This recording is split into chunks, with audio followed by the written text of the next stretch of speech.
Giant show today. Herb Pope Jr.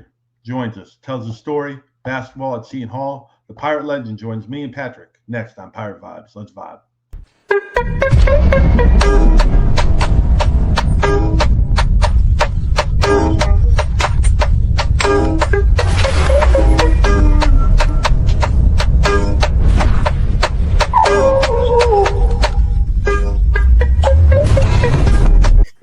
Welcome to Pirate Vibes, your home for Seton Hall basketball on the Big East Energy Network. Brought to you by Osabasa Spice. Go to osabasaspice.com to get 15% off your first order using the promo code BIGFLAVOR15.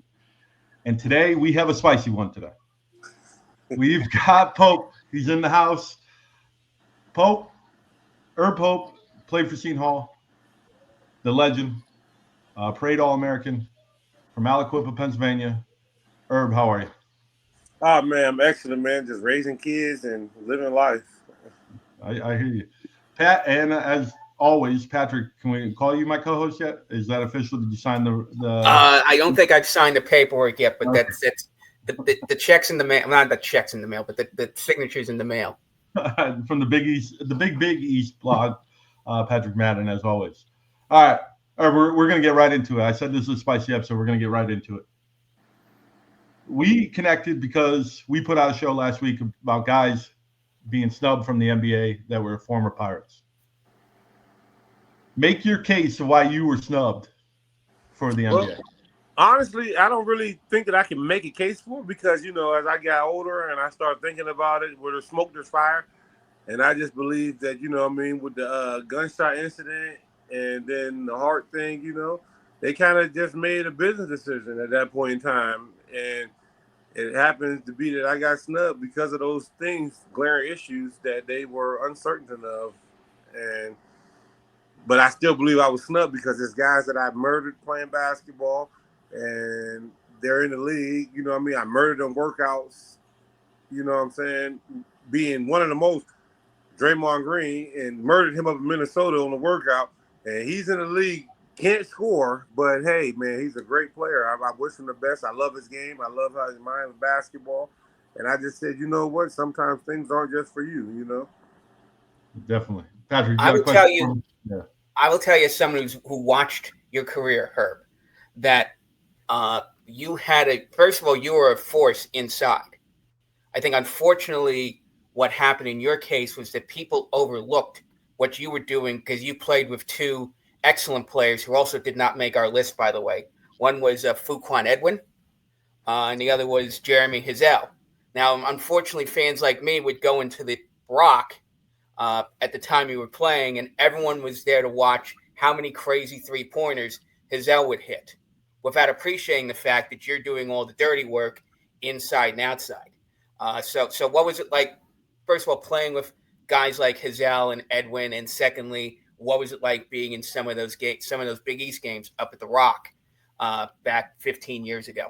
Well, personally, I love Hazel and I absolutely adore Fuquan. And none of those games, none of those things bothered me because I knew already that I was hot commodity. And, executives really got scared because of the hard thing. So talking about their game, I could care less if Hazel shot 30 times a game. That's more rebounds for me. Next, I never paid Fuquan no mind because he didn't develop the shot until after I left. You know what I mean? So none of those things were like, we all just like gelled together. Like I could care less. Only I didn't like about Hazel's game was the lack of defense. He could shoot 30 times and ice his elbow and wrist from shooting so much. Hey, go ahead, buddy. There's more rebounds for me. And Fuquan, hey, buddy, man, I love you. And I'm glad that how you turned out to be. So none of those things. I thought everybody came for me. They used to wear Pope things like the Pope stuff at the Hall. I thought I had a very big fan base. I thought I got 9 NBA workouts. I just think that it was the health issues and things like that prevented me. I think everybody understood because I went on overseas and played 5 years, and but I had to pay my own insurance over there. So you know what I mean. That's when it really opened my eyes. Like, oh, the health situation really is something that they don't want to invest in, So, but as far as being in the Big East, all Big East honors, every year I played in there, I love playing with Hazel. It was easy. I could just sit back and just worry about setting screens and rebounding. Please shoot the ball, buddy. Go ahead. I had a ball watching him shoot. He shot the ball one time, 92 times in 3 games. That's a lot of shots, but it's like, I mean, that was Jeremy Hazel. I mean, that guy, God bless him. Again, one of the most exciting players who's ever put on a Seton Hall uniform. But that guy was laser focused on. I'm here to shoot. He's sort of a little bit like J.R. Smith. No, that was Bobby Gonzalez's stuff. You got to realize you played with Bobby. Bobby had a rule: stats and results. Everything else in between didn't matter. So we can't sit here and point blame to how Hazel played, because that was the rule. Damn class, damn everything else. You go practice for 5-6 hours. He put paper up on the windows, and but I love Bobby. Personally, that got me in the best shape of my life. I was ready to go to the league, but then I collapsed. I left when the new coach came. You feel me? He built Iron Men. We ran 6 miles a day, So Hazel was ready to shoot the ball at all times. We ran a play called Chicago. It was a Michael Jordan play. You run to the left 3 screens, and then you run back to the right 3 screens until you're open and shoot the ball. He don't care about nothing else. So that's how Bobby played, and we can't. And then Willard came in. I love Willard, and he tried to show Jeremy it's more to the game of basketball than just shooting the ball, So everybody got trained how we got trained by our coaching staff. We did everything we were supposed to do on the staff, Nobody got let out. Only people that got let down with the Gonzalez staff was the bench, because he played 5 men all game long. And we had guys that could play ball, but he played 5 men. So Hazel got used to shit. Nobody else gets no play calls. You shoot the ball, and that's what it went like. Awesome. All right, so take me back to Aliquippa. Oh shit! What part? When did you fall in love with the game of basketball? Really? I didn't fall in love with the game of basketball until I want to say 98. I got at a birthday party. I was in foster care, and I was my basketball coach for the time. I was living in Beaver. It's a dry county. It has no bars or liquor stores in it, and I was in foster care over there with them people. People think that I went to Aliquippa my whole life. I'm just from Aliquippa. Yeah. I only went to Aliquippa for 3 years of my whole life. So I lived in Beaver, doctors and lawyers towns, and long story short, they brought me a jersey for my birthday party, and it was a Vince Carter jersey, number 15. And that's how I started wearing 15. Raptors been my favorite team since 98. I saw him jump over the guy in the Olympics. I said, oh, shit, this guy is amazing. And I watched AM1 all day, and that's where I started playing basketball in a small town called Bridgewater. Yeah, and I used to, because I was still sad about leaving my mother home. So I used to, and the basketball court was probably 100 yards away. And I used to go over there and just play basketball all night, watch AM1. That's how I developed a lot of different things in basketball that I didn't display at Seton Hall until I got a chance to, because I went to college as a small 4. A lot of people don't know that. Well, I went to New Mexico State over Texas, Maryland, Oklahoma. So. Yeah, what led you to New Mexico State? Reggie Theus, and then Chris Pompey. He ended up coming with me to Seton Hall the next year. I just actually got done talking to Pompey today, right now, literally. And I told him about this, what was going on. He's all ecstatic and excited, you know what I mean? So it really was him. People don't know I went to Montrose Christian, and I met Pompey when I was 14. And he said he was at Hartford University. And he said that, you're too good to come here, when I was at Montrose Christian. And then next thing you know, he got to New Mexico State, gave me a call. I remembered him. We talked, and the rest was history. His best friend's from Aliquippa. He went to Pitt. So that's how I went. Gotcha. What was the culture like, the culture shock from Western Pennsylvania to La Cruz, New Mexico? Well, I needed that. I had just got shot. I needed that. It was a retirement community. Everybody was 50. Average age was 55 and up. So safe. I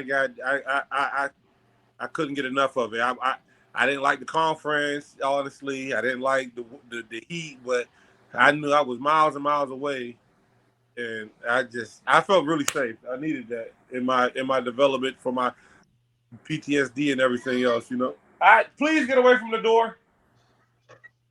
All right, Patrick, you're up. All right, so let me ask you this: when you first met Bobby Gonzalez, how did he sell you on coming to Seton Hall?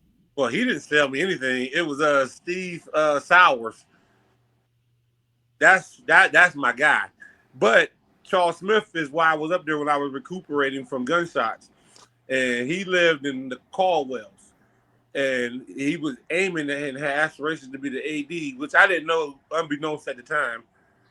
But his kids was at the basketball camp. We went there. He said, "You want to come play here?" Shit, because he knew because my coach had left and went to the Sacramento Kings, Reggie Theus, and I played for Marvin Menzie, and I didn't like him at all.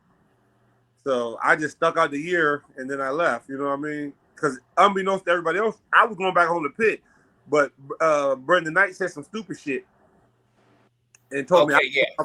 He said I was coming off the bitch behind the Taylor dude that was there, whatever, I forgot his darn name. And I said, "Are you serious?" That's why when I played Pitt, I always murdered Pitt.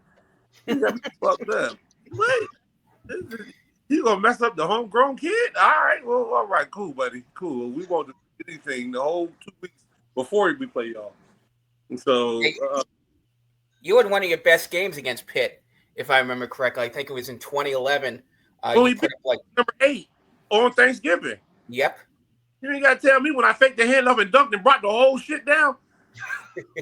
Yeah, I went nuts on them in there. You got me fucked up. I'm actually up on Pitt. I never lost to Pitt more than that. That's my funniest thing to say when I come around here. Y'all, I beat Pitt ass. Personally, didn't worry about Hazel shooting or nobody else. I got this shit. Let me get the ball.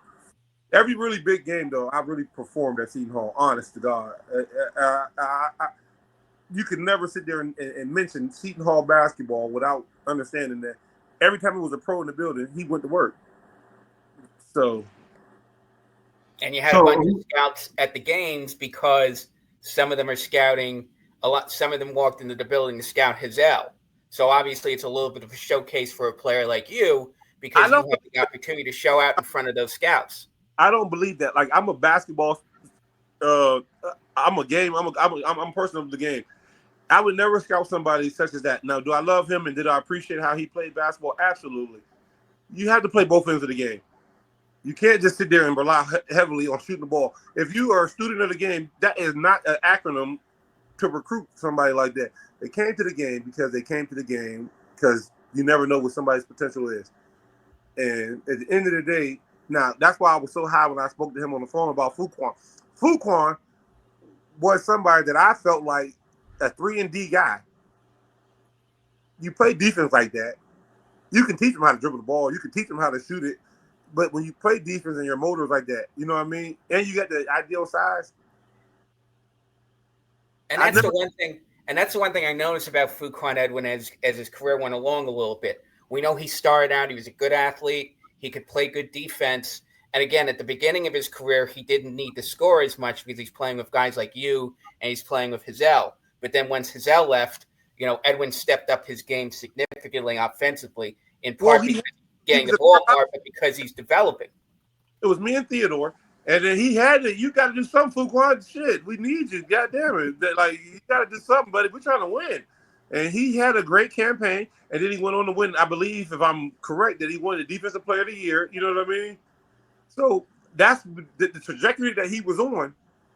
Was a 3-and-D guy. You know what I mean? I feel bad that he got hurt. I feel bad that the people that they were working with him didn't get his ball handling skill right. You know what I mean? But that also comes down to self. And his motor was there, his love for the game and passion. I just think that he needed to develop he needed to correct his shooting form, and he needed to learn how to ball handle. Everything else was there. You think you still go 15-10 in the Big East?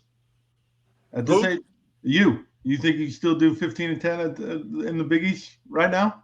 Man, basketball's so far behind me, man. I don't even worry about it. I watch the games. My daughter, she worked out for the Junior Olympics, and my other daughter up there in Jersey right now in Cherry Hill, Hillside, and I leave that to them, man. I don't.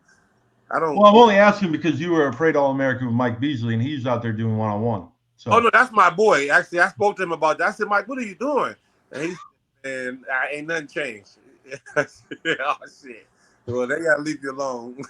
I got you. I got you. All right, Pat, you're up. Where'd you play? Two questions. One, where'd you play in Europe? And secondly, did they always pay you? I've heard stories about no. Americans. Well, listen to this now. When I said there's smoke, there's fire, and we're talking about a spicy topic, you got me fucked up. You ain't gonna pay me my money. I'll tell you a funny story about that. Now, I played in Israel for 2 years, in 12 and 14. Then I played in Ukraine in between those years, and another year I went to Israel, Ukraine. You know what I mean? And then I did Argentina and Colombia and Lithuania was a training camp. I one day I was laying in the bed, no bullshit. We had just lost. I signed a contract for 6 figures, and I didn't sign my contract for 8 months or 9 months. I signed mine. I want paid every month. So however it takes you guys to pay me, I want to be able to be at home and get paid. Long story short, I go home in the summer. I don't get paid for 2 months. So now I'm about to sign a contract somewhere else. I'm laying in the bed. I wake up and my Wells Fargo goes off. Bing. And I was like, the person I was dealing with at the time, I said, damn, they just gave me $30,000, you know? And she's like, oh, that's nice, and went back to sleep. So I get over there, but they still owed another 15. So when I get to Lithuania for training camp, I told them I'm gonna come, I'm gonna weigh in, and I'll report to camp. But I'm not playing. They said, oh, just come. We're gonna pay you when you get here. Okay, so I get there. My suitcase get lost at the airport, you know what I'm saying? So now I'm just there. I'm having her send me money and shit so I can buy stuff. And they said, oh, I take the drug test, I take the weigh-in, I do everything. And they tell me, oh, good, just give them the floor. Let's see how you play. I said, where's my money? So they don't give me my money. So now I'm just there for like 7 days. And one of my former teammates was playing with the Italian team. What is it, Juventus or whatever? Yep. His name was Jamar Young. Anyways, and he was the Black Player of the Year and shit like that over there at New Mexico State. He come knocking on my door. He said, shit, I'm holding out too. First, I said, who is at my door? In Lithuania. He like, Pope, get up. I jump up. I said, oh, shit. So we go out. I said, bro, I'm not practicing right now. They ain't paid yet. He said, shit, me neither. So we out there in Lithuania just having a goddamn ball, and then they finally paid me. But like my point was saying is, I'm not getting beat. I'm not doing shit. You ain't paid me my money, and I got kids. Oh, fuck you. I'm not doing none of that. I didn't do any of that stuff for it took them 7 days, and I didn't do anything. I got my money. I did not practice. I'm not getting hurt. I'm not doing anything until y'all pay me my money. They owed you $15,000, so that they end up paying you. And Absolutely. Oh, okay, gotcha. I'm still from Alahoopa now. Yeah, absolutely. Absolutely, you'll pay my money. Well, you're doing better than I've heard a lot of these American players. I've heard them on other podcasts, players who were American who went over to Europe, and the Europeans would make every excuse in the book not to pay these guys. Oh, they took to the 45th day they paid me. They paid me on the 45th day at 10 o'clock at night in Ukraine in a dark alley. Yes, they did a lot of bullshit, but I got my money. They would pay me all in cash. You can only send 2,000 home at a time, and you got to keep sending it. It takes me 10 days to get all my money home. Crazy. It makes the stories I've heard about NIL seem, that they pale in comparison about, kids not getting paid, or kids, or the flip side of that, where certain kids, being told they were going to get paid X, and then they want twice of that because they had one game where they scored 15 points and had 10 rebounds. So, yeah. Either way you put it, I'm all in the football NIL. My nephew is like a 4-star or 5-star. He's at IMG Academy, and I watched a young boy going to Penn State, being a running back from Alabama, $878,000. I want to make a boy, and so he can go ahead and get the NIL money that they're giving out now. Yeah, it's scary. It's some of that money that I'm hearing that some people are getting are more than probably you got paid for a year's work in Europe.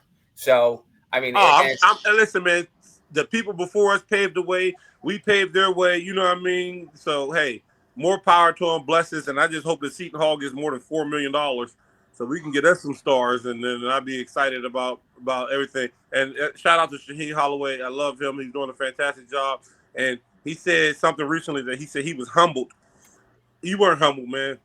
You had sellouts, buddy, and they left us and went to St. John's. You know what I mean? So, yeah, we could do a whole podcast on Kadari Richmond, but we won't tonight. You know, maybe. Oh, he don't get no respect from me. That he didn't get drafted. He ain't get signed yet. Fuck him. Coming in hot. I told you it was going to be spicy. Let's. You still there? Mm-hmm. I just took me a little beverage. Had me a little beverage. Okay. We're all right. Now we're going to do a little plank questions, kind of off basketball, and then Patrick will bring you back to basketball. Oh, no problem. If your life had a soundtrack, what was the one song that has to be on it? I'm sorry. Repeat that again, because I'm trying to make sure. If your life was the soundtrack, what's the one song that has to be on it?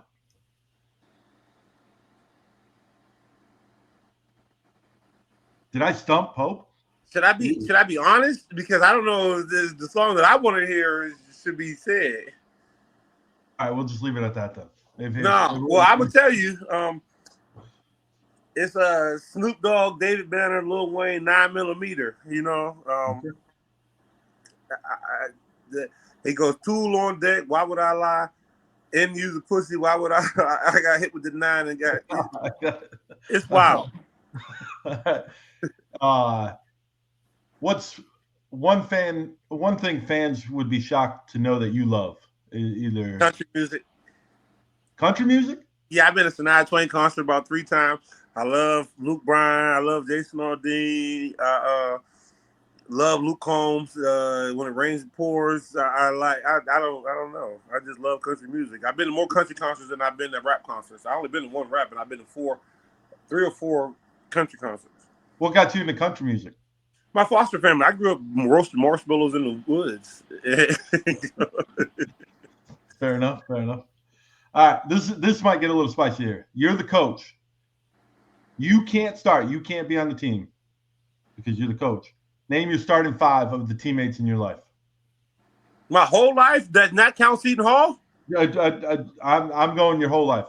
Oh shit, KD, Beasley. Oh well, no. Well, I played for DC Assault. I played for DC Assault. What's that? I played for DC Assault AAU after I left Montrose. Let's not do AAU. Let's just do like. That's my high school team too, because I went to Montrose Christian. Okay, that's fair. Yeah, that's true. All right, name your 5. Leave them out. You want me to just leave those guys out? No. Name your 5. That works. You're gonna come with a loaded team now. KD, Beasley, Nolan Smith, Austin Freeman. And me. Well, no, you said I can't play me. So I probably put on Dante Cunningham, I want to say. Would it be Dante Cunningham or would it be Love? Actually, I might put Billy Walker in it. It'd probably be Love. It'd be Love. All right. Sounds good. All right, Patrick. Oh, my team is wild. See, that's why you can't answer. I play for a lot of people. Yeah. When you're a parade All-American and all that, you're going to end up playing with everyone in your class at least once, right? Or playing against them. Oh, right? A lot of times I played with those guys because I used to travel before they made that rule. 3 states, you had to be touching the states for AAU. I played a lot of ball. I can tell you who killed us, me and Beasley, the Lopez twins. I never seen somebody that big, and we would foul them, and then Dexter Pittman fucked us up. I said, damn, Mike, we getting murdered. And Kirk Malone cussing us out. We said, man, what you want us today is 7 foot. They is really killing us. You know what I'm saying? Then Mike dunked and wrapped his legs around his head. I said, oh, my God, this is just crazy. And then Lorenzo Walker played for DC Assault. We had you had stars down there. You had Wayne Ellington, because I played for the Tim Thomas players. I could have named what's Gerald Henderson and Wayne Ellington and Earl Clark. You know what I'm saying? Yeah. Like, there's some guys I played with and showcase the same thing I did. I believe in just get your double, let the score be the score. Scoring is hard. You get tired. Scoring's hard. I could listen to you tell these stories about the players you played with and your attitude about the game. It sounds like basically your attitude was, I'm going to do my thing and I'm going to let the results speak for itself. Just go have fun, man. If you play the game to try to score and be like Kobe and Michael you guys are always going to lose because that was they're one-dimensional players. To focus your whole game on scoring the ball when you can have a bad day shooting, you can go set screen, you can go rebound, you can go play defense, you can get your little tip dunk, you can go play basketball. Is fun. You can dive for a loose ball like Rodman, Oakley, and who else do I like? And Barkley. You can go play basketball, man. You can fuck somebody up when you need to on the scoring side because they done showed you up. Now you got to come down and respond. But other than that, just go play basketball, run up and down the court, have fun, man. The game is to win. You're not trying to go get 1,000 points. I'm going to ask you one more basketball question, and this was just about your style of play. One thing that's interesting about your stats at Seton Hall was that you were, even though you didn't shoot it very often, you had outside range. So do you think maybe if you had a chance to showcase your three-point shooting ability, and we were talking about this regarding some of the guys in the episode last week, if you had the ability to shoot the three more often, and we talked about, who you were playing with at the time and the fact that your coaches may not have encouraged you to shoot the three. But if you were able to shoot the three more often and you were able to stroke it at the type of shooting percentages you were able to do it at your 3 years at Seton Hall, do you think maybe that might have attracted some more NBA eyeballs to you as opposed to what ended up happening? Well, can I answer that in Herbert Pope fashion? So I don't think that I just lost any coach's eyeballs for the NBA. I think that when I shot the ball, They're looking at form, mechanic, you know what I'm saying? And they're looking at the volume of shots that other people are taking. I didn't care to shoot the ball as much because before I went to college, I was a small forward my whole career. You know what I mean? I only played basketball to win. So if that's what they needed me to do, because John Garcia, people don't remember, when I came to Seton Hall, I was never supposed to be in the paint. John Garcia got hurt. Mike Davis never panned out. You know what I mean? I got slid down, because when I went to New Mexico State, we had Mark Eady. We had Hachilo Paso. I was a small forward at New Mexico State, and I shot terrible, but I was coming off the gunshot. And when I got to Seton Hall, Bobby told me I could do all those things, but then John got hurt right away. So now you just get in the paint. I didn't even know I could rebound like that. I wasn't used to battling with motherfuckers that goddamn big, and it happened. He had me running 3 miles a day, 6 miles later. You know what I mean? Shit, it just all worked out in my favor. But to your question is, everybody that knew me already, you got to remember, I'm a Parade McDonald All-American. I came out second behind Grady Oden at ABCD. At top 100 at the Hoop Jamboree at Indianapolis. I've never not made an all-star team at any of those camps. They know I can shoot the damn ball. I'm unselfish. I shoot when I need to shoot, but if you score on me, now I get selfish. You cannot just score the ball on me, and I'm not going to come back at you because I have to get you from shooting. I got to attack you. The best way to stop a great offensive player is to attack him. So if you think you're just going to come down and bust my butt, I'm going to come down and bust yours, so we're both tired. So let's just rebound, set some damn screens, and have an easy day. Who are a couple of the Big East players who, when you had to face up against him, you said, I'm in for a war tonight? Renzo Onuaku. Bobby said, Herb, what are you doing? I said, man, I done fouled out. Jeff Robinson got on. The motherfucker didn't miss but 3 shots. He walked me down into the paint. I said, Bobby, you need to get a real 7-footer. What y'all want me to do with this motherfucker? Literally walking me down. He's getting and-ones. I'm fouling him. I'm hanging on his arms. Now, I had 20 and 20. This motherfucker missed 3 shots the whole goddamn game. I stopped him from rebounding. But damn, this motherfucker is walking me down in the paint. What you want me to do with that? I can't do nothing with that. I shut down Fab Melo. I shut down motherfucking Andre Drummond. I went nuts on them. Y'all got me. Man, it ain't a person in the Big East never got the best of me. Not one person that surprised me was Devin Ebanks. I thought that I did something against West Virginia, had 20 and 20. That motherfucker had 22 and 22. I said, damn, it was that many rebounds? How you get something? I've never seen that person that long in my life. Man, I'm surprised he didn't have a long career. As long as he was in athletic. That game right there was the only game that I felt like I got really outplayed. And I thought I did my thing. And actually, I think we lost that one. No, we won that one. Then we lost down there. I've never seen somebody get more rebounds than me like that. That's crazy. All right, get to anything, man. I don't feel any kind of way, man. I love my whole life story, so don't feel any kind of way. Don't be bashful. Let's just get it on. It's all right. Well, I know you said you want to come back on for part 2, so I thought we were going to leave a little hook here. So. Oh yeah, we can leave hope for anything. Like I said, I want to do a podcast talking about the kids and their upbringing and families, because like right now people have no idea. My daughter already played for the Junior Olympics. Hence, who did she get it from? Her dad. I got another daughter that's in Jersey. That's 12. She's 6'2". You know what I'm saying? I got, and she plays at Seton Hall all the time. Her grandma works at Seton Hall, so she gets to work out all the time. You know what I mean? Her cousins. We are talking to Coach Pizzella next week, so we can put in a good word if he needs it. Oh no! My baby's not coming to Seton Hall. No. We're going to UConn. Oh. Uh-oh.